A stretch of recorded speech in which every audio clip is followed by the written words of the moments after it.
qoldirilgan. Barcha fanlar yo'nalishida nashrlar mavjud. Bu yerda siz aloqa qilishingiz uchun Telegram lichka qoldirilgan. Va yana ta'kidlab o'tishim kerakki,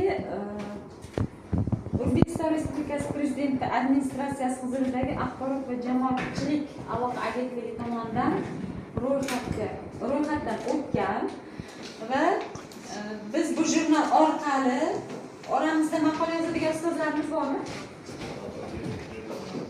Maqola yozadigan ustozlar. Maqola deganda ilmiy maqolami yoki oddiy bir hayotiy hikoyami?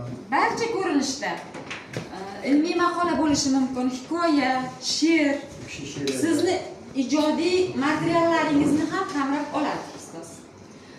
So'raganim, bilasiz, Maktabgacha va Maktab ta'lim vazirligining 2025-17 martdagi 89-son buyrug'iga asosan ustozlarning ilg'or ish tajribalarini ommalashtirish ko'zda tutilgan.